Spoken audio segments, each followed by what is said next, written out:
Oke, assalamualaikum warahmatullahi wabarakatuh. Balik lagi bareng gue. Dan pada kali ini kembali gue akan membawakan sebuah kisah yang pernah gue bilang tutup sama kalian semua.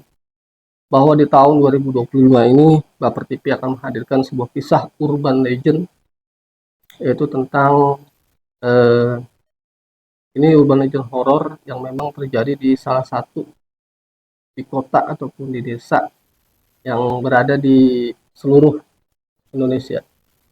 Nah, untuk kali ini urban legend yang akan gue bawakan ini terjadi di daerah Jawa Barat yang gue bilang kemarin di lab gue. Jadi gue akan eh, meruntun nih, mungkin dari Jawa Barat, Jawa Tengah, Jawa Timur, baru melangkah ke Pulau Sumatera dan Kalimantan, Kalimantan, Bali, sampai ke Papua. Jadi intinya se-Indonesia urban legend gue akan bawakan di channel ini di tahun 2025. Tapi sepertinya untuk daerah Jawa Barat cukup banyak urban legend yang bakal gue angkat. Dan untuk kali ini kisah urban legend yang akan gue angkat itu tentang kisah sebuah desa di mana desa ini merupakan desa yang cukup nggak misterius sih, desanya ada, tetapi menyimpan kisah urban legend yang cukup menarik dan bisa kita simak secara epik pada cerita kali ini. Dan sebelum gue mulai cerita ini, gue disclaimer, semua cerita ini berdasarkan kisah nyata, tetapi untuk nama desa, terus tokoh-tokoh yang ada, dan tempat, dan segala macamnya, itu semua udah gue samarin. Nah, kalau emang kalian mau nebak, silakan aja di kolom komentar di mana desa ini berada. Nanti gue kasih kata kuncinya desa ini di mana berada. Oke, tanpa berlama-lama waktu lagi, kita mulai ceritanya dari sekarang. Ketakutan terbesar adalah karena dirimu sendiri. Berikut adalah ceritanya. Oke, cerita ini terjadi pada akhir tahun 2017, teman-teman. Di mana pada tahun 2017 itu ada 3 orang pemuda ataupun laki-laki yang dia berangkat ke sebuah daerah untuk menemui seorang perempuan. Kita sebut saja perempuan ini bernama Mira. Tadi yang gue mau sebutin ciri-cirinya aja, desa ini berada di pinggir pantai dan untuk lokasinya di daerah Jawa Barat.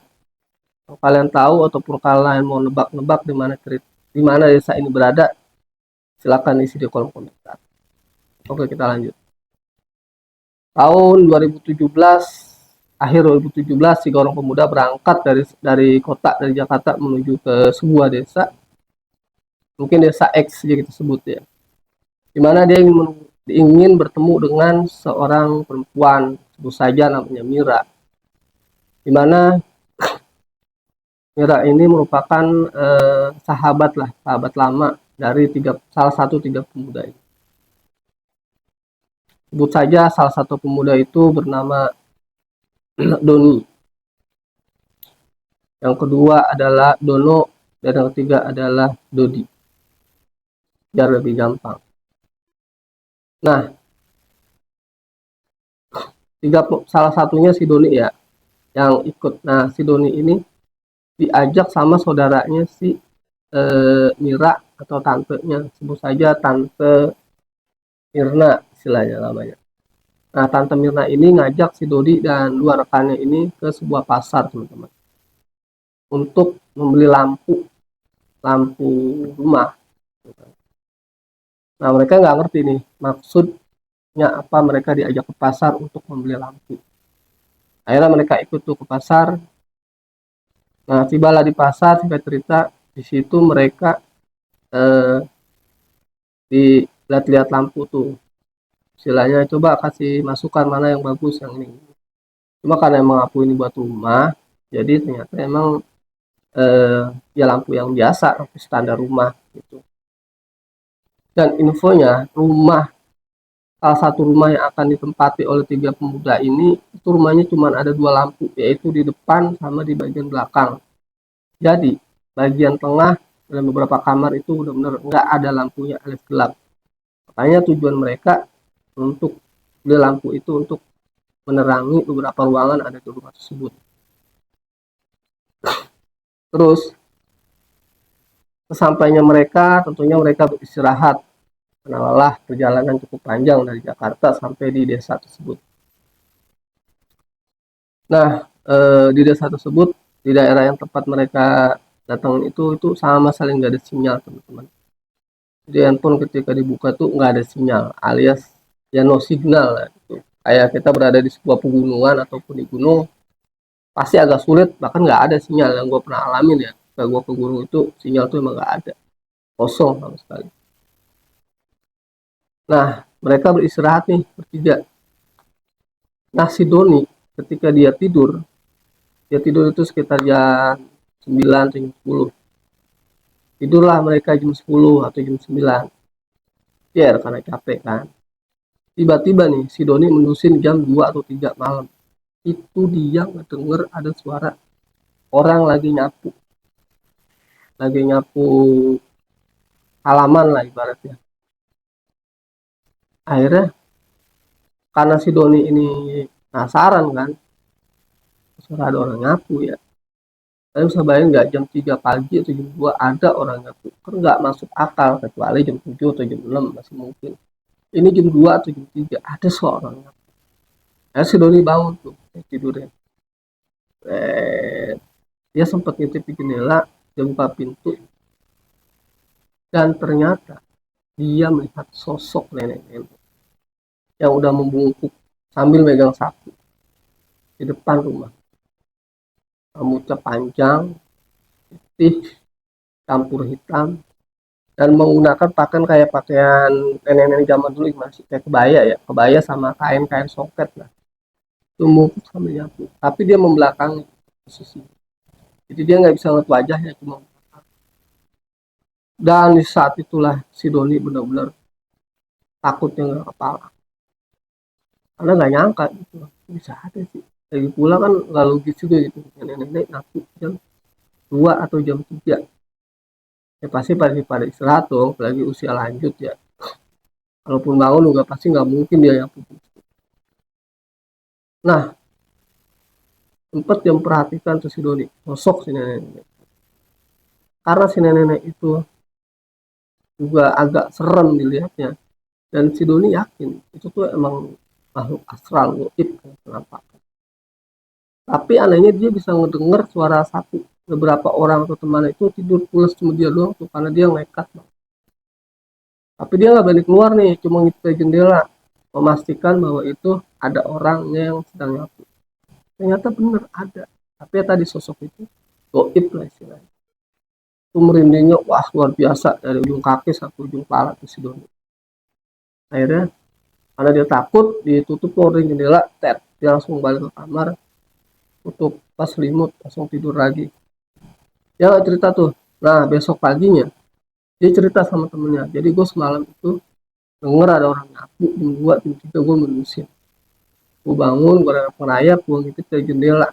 Ternyata dia bilang, gue ngeliat ada nenek-nenek agak bongkok lagi nyapu, cuman ngadep sono, gue nggak liat mukanya. Itu serius, dia serius beneran. Wah parah kata dia itu. Udahlah, mungkin sosok si nenek-nenek ini pengen kenalan ke temennya gitu. Kita kan orang baru, alias pendatang sini, wajar. Lagi pula teman-teman itu desanya itu emang bukan angker sih, emang tergolong gimana ya? Ya gimana sih kalau namanya desa yang jauh dari perkotaan berapa kilometer, suasananya emang masih asri. Ya, ya gitu. Kayak kita berada di gunung aja lah, sepi, sunyi. Itu abis maghrib menjelang isya, itu udah luar biasa sepinya. Jangan kan suara orang, jangan kan suara kendaraan ya, suara motor atau apa gitu. Suara orang aja udah hampir nggak ada. Ketika abis isya menuju abis maghrib menuju isya, udah sepi banget. Kebayangin kan kalian, jadi emang kampung itu udah sepi banget di jam-jam segitu. Dan bahkan nih, ada salah satu keluarga dari si Mira, itu namanya Mang Dede, sebut saja. Dia sempat bilang nih sama 3 orang ini, bahwa di situ tuh kebiasaan di kampung itu ketika datangnya malam Jumat setiap jam 10 itu sampai waktu subuh itu nggak boleh ada orang yang keluar. Nah ini yang sebenarnya inti dari cerita yang gue mau bawain. Nah terus seperti tanya kan sama si siapa si Doni itu dia, Doni nanya, Mang itu emang kenapa nggak boleh gitu jam 10 nggak boleh keluar malam gitu kan sampai subuh siap malam Jumat khususnya. Dia sempat bilang, kalian nggak perlu tahu kenapa dilarang ataupun nggak boleh. Karena ini udah menjadi turun temurun. Jadi udah menjadi sesuatu kebiasaan warga sini. Ketika jam 10 malam tuh udah nggak boleh keluar rumah. Ya karena mereka mendapatkan informasi seperti itu, karena mereka juga pendatang, ya wajar lah pendatang kepo. Misalnya kita aja nih kita berkunjung ke tempat teman atau saudara yang berada jauh, pasti kita pengen tuh ngomong keluar malam. Karena gue udah ngalamin ketika gue berada di sebuah kampung teman atau sama, kalau malam emang hawanya pengen keluar, pengen lihat-lihat di sekitar. Namanya kita di kampung orang kan pengen tahu keadaan malam di kampung orang kayak gimana sih gitu, sekitarnya kayak gimana. Nah itulah yang dialami oleh Doni dan dua orang teman. Singkat cerita, mereka udah putus sampai situ, nggak dilanjutin lagi. Intinya gak usah banyak tanya, ini udah aturan, udah kebiasaan warga, ya akhirnya mereka nurut dong dengan aturan. Dan di kampung itu ada mata air nih teman-teman, mata air yang cukup jernih bening. Tapi mitosnya di kampung di mata air itu tuh nggak boleh ada orang alias mandi. Jadi warga sekitar pun yang tinggal di daerah situ ya itu nggak berani untuk mandi, berenang ataupun sekedar membasahi tubuh, muka ataupun kepala di air mata air ini. Nah cuma si Doni ini dan dua rekannya kepo pengen cari info itu, penasaran.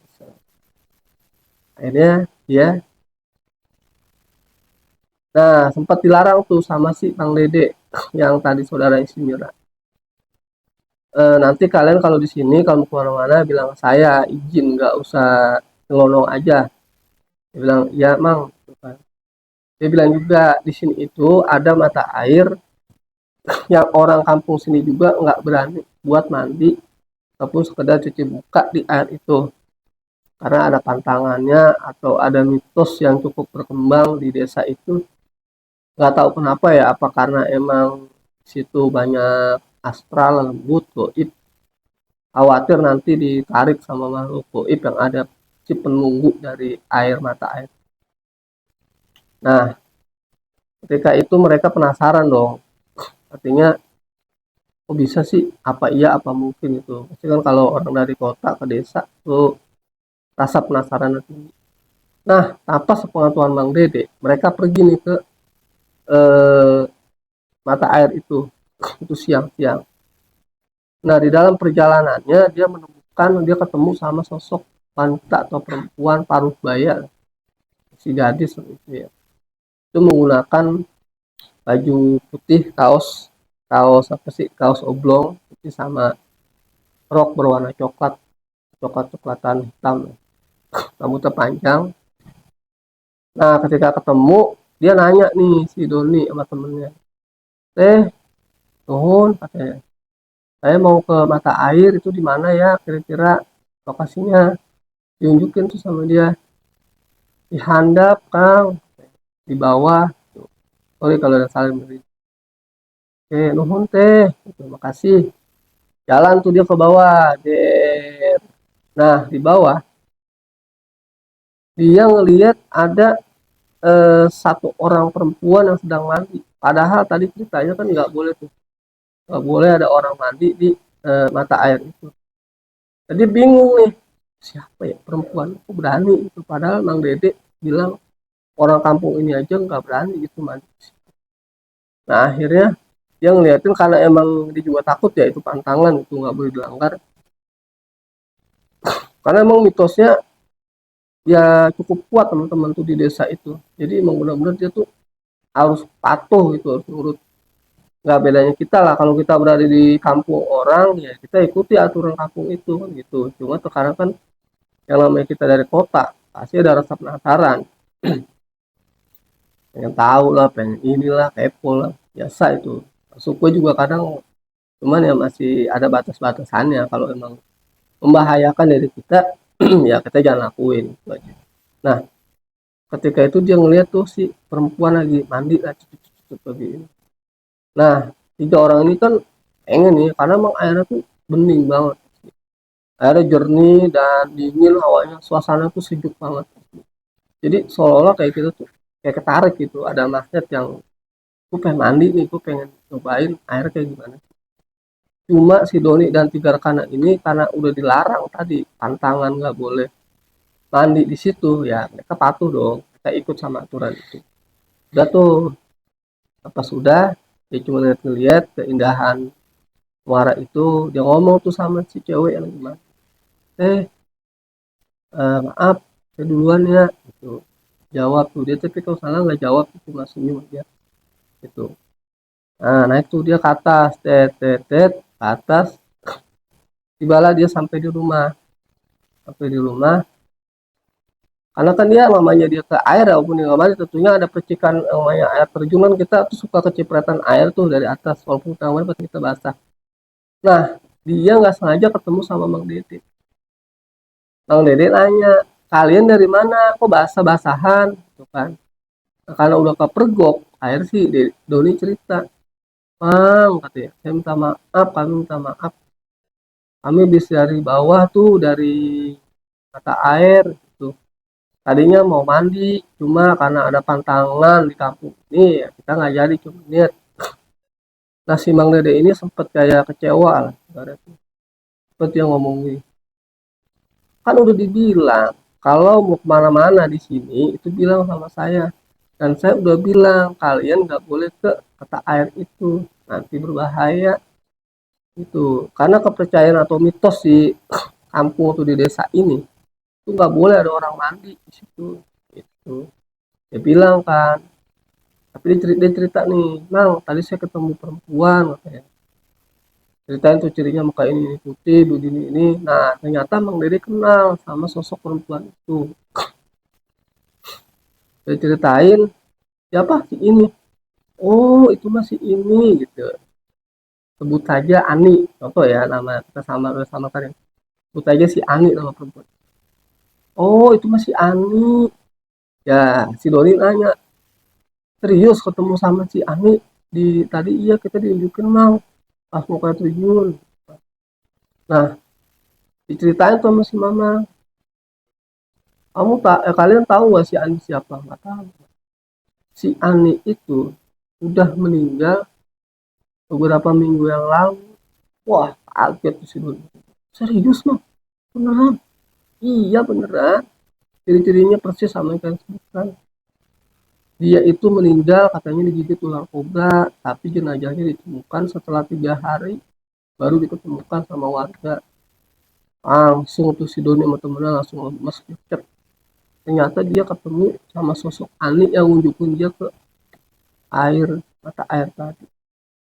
Nah, dari situlah si Doni nggak berani lagi tuh melanggar aturan yang ada di kampung itu, teman-teman. Terus, nah tadi kan si mereka sama si Mira nih, eh, mereka bertiga jalan. Nah, singkat cerita, dia si Mira dan tiga teman orang itu menemukan kayak macam kayak kalung leontin gitulah. Itu cakep banget itu. Cuma besi kalung itu kayak besi-besi zaman dulu, bukan zaman kalung zaman sekarang. Masih klasik lah istilahnya. Itu. Nah, karena yang nemuin si cewek itu, akhirnya dikasih dia tuh. Mereka nggak berani ambil juga karena takut itu benda membawa sial lah, apalah itu kan, takut. Mitos juga karena mitos di desa tersebut memang benar-benar kental teman-teman. Jadi ya itu tadi, kalau memang dilanggar ya ada aja konsekuensinya. Terlepas itu benar atau enggak atau gimana, ya, kita juga nggak bisa memastikan. Nah, ketika mereka sedang berjalan-jalan tuh kan, itu mereka ngelihat ada pohon-pohon besar di kampung itu ya, itu dikelilingi kain, kain Kalau kalian tahu kayak di Bali ya itu kan dikelilingi kayak kotak-kotak ya, kayak papan catur kan, saya putih hitam. Nah, kalau ini enggak, kainnya itu merah dikelilingi pohon. Nggak tahu dah itu maksudnya apa. Mungkin itu bisa jadi mitos yang berkembang di desa tersebut atau memang bagian dari eh, kearifan lokal daerah itu. Dan yang ditemuin juga tuh mereka menemukan beberapa sesajen atau sesaji di bawah pohon. Ya karena mereka penasaran kan si Doni itu samperin lah tuh pohon dilihat. Yang nggak berani nyentuh apapun termasuk sesajen. Nah cukup dilihat. Nah akhirnya dia cerita tuh sama Mang apa tadi Mang Dede. Mang saya nemuin pohon ini. Nih, nah dibilang itu sama Mang Dede. Iya itu emang udah menjadi tradisi di kampung kami. Ya gue sih nggak tahu pasti nih ya. Cuman kalau yang gue pernah tahu itu ya, berarti kalau hal seperti itu di sebuah daerah, apalagi tadi ada ditutup kain warna merah, terus ada sesajen atau sesaji di sekitar pohon, itu biasanya warga situ meyakini gitu ya, bahwa itu bisa dikatakan ini ya menjadi sebuah penghormatan atau persembahan bagi makhluk-makhluk astral yang ada di daerah tersebut supaya tujuannya nggak mengganggu warga ataupun masyarakat yang ada di daerah tersebut. Biasanya seperti itu tujuannya. Cuman adapun terlebih lepas dari itu semua ya itu kembali ke masing-masing ya. Karena seperti itu sih yang gue pernah tahu kalau untuk terkait mitos, bukan mitos ya. Ketika ada pohon besar terus ada sesajen, biasanya ada beberapa warga yang meyakini atau sebuah kampung itu meyakini bahwa itu sebagai pelindung. Kata itu melindungi mereka dari segala gangguan lembut atau asal yang ada di tersebut. Bahkan kalau yang gue sempat dengar di cerita beberapa podcast horor ya, itu biasanya itu dijadikan sarana sebagai wadah untuk pesugihan teman-teman. Jadi biasanya kalau orang cari pesugihan itu mereka itu pasti yaitu ngasih sesajen di tempat yang mereka buat ambil pesugihan gitu. Nah tapi itu semua kan kembali kepada budaya dan tradisi gitu ya. Ya kita sebagai masyarakat yang enggak tinggal di daerah tersebut juga nggak bisa bilang apa-apa karena itu punya tradisi. Ya sulit sebenarnya kalau udah memang tradisi itu udah agak sulit buat kita untuk berontak gitu. Bukan berontak kali kita menolak menolak bahwa itu gini gini, gini. Tapi itu kan tradisi di wilayah tersebut. Nah itulah yang tadi yang dialami oleh si Doni dan tiga temannya. Jadi desa itu emang kalau boleh dibilang ya cukup sunyi teman-teman. Dan itu emang berada di pesisir pantai. Itu di Jawa Barat yang tadi gue bilang.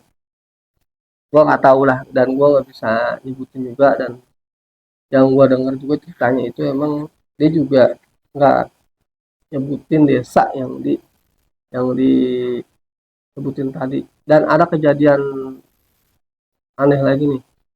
Jadi pas tadi mereka pulang dari apa tuh dari danau istilahnya muara sungai itu mata air itu mereka pulang mau masuk ke pintu. Nah itu salah satu dari teman si Doni itu kayak ada yang dorong tuh teman-teman tok dorong apa narik gitu sampai wah sampai kayak ada yang dorong langsung sampai sampai mau tersungkur. Nggak tahu itu siapa pelakunya gitu, pelakunya siapa nggak tahu. Intinya itu kesal ya mungkin tadi ya karena mitosnya yang berkembang itu kan di mata air itu kita nggak buat orang-orang situ aja nggak berani gitu. Nah tiba-tiba mereka datang terus dengan kekepoannya mencari penasaran ya akhirnya mereka mengalami hal seperti itu kalau istilahnya kalau mau dikait-kaitkan tapi sebenarnya nggak gitu juga. Nah, terus ada lagi satu cerita yang tadi sempat tertinggal juga. Jadi si temennya si Doni itu ngelihat si Doninya itu di dalam rumah yang mereka tinggal itu ada sapu tuh, sapu kayak sapu sapu duk ya buat yang sapu lantai itu bergerak sendiri tuh. tok tok tok tok. Ya pasti lihat benar-benar itu bergerak, itu nggak ada orang sama sekali. Jadi kayak melayang nih, set set set. Nggak tahu deh itu siapa. Ya mungkin asal ataupun goib. Yaitu kejadian itu rentetannya setelah mereka datang ke mata air. Padahal itu kan udah dilarang tuh sama Mang Dede ya kan, selaku orang yang memang warga setempat gitu, yang tahu keberadaan kondisi kampung itu. Dan yang menarik sebenarnya dalam cerita ini adalah larangan ketika jam 10 malam pada malam Jumat sampai subuh khususnya itu nggak boleh keluar malam. Gue juga nggak ngerti kenapa sempat ada aturan seperti itu. Dan itulah yang masih menjadi misteri teman-teman, menjadi mitos yang mungkin teman-teman tahu kalau memang ataupun kalian punya saudara ataupun punya kampung yang seperti cerita ini, kampung ini yang tadi gue ceritain, silakan isi kolom komentar ya, karena gue pribadi juga nggak bisa nyebutin nama kampungnya apa karena emang yang gue dengar ceritanya itu nggak disebutin juga kampungnya. Jadi silakan aja kalian tebak kampungnya kampung apa, diisi di kolom komentar. Dan terkait dengan mitos yang berkembang kan tadi udah ada tuh ciri-cirinya, ada mata air yang nggak boleh mandi ya kan, terus di pesisir pantai yang mungkin kalian tahu desa yang dimaksud ataupun memang benar ada. Nah pertanyaan sekarang kan seperti gini, desa ini tuh emang benar-benar ada atau enggak sih? Tapi sih gue berkeyakinan sebenarnya ada itu desa. Ya kalau nggak ada nggak mungkin diangkat ceritanya. Gitu. Makanya akhirnya cerita ini menjadi cerita urban legend di yang ada di Jawa Barat teman. Seperti itu. Oke, makasih banyak udah nonton dari awal ke akhir. Sorry kalau memang durasinya nggak terlalu panjang. Dan buat kalian yang suka dengan cerita ini bisa jempol ke atas. Dan gue lagi nyari narasumber. Mungkin kalau kalian yang bisa jadi narasumber nanti bisa diisi di kolom komentar. Atau bisa kunjungin TikTok gue di Baper Titik. Ya, di situ udah ada tuh Baper Titik, cari aja.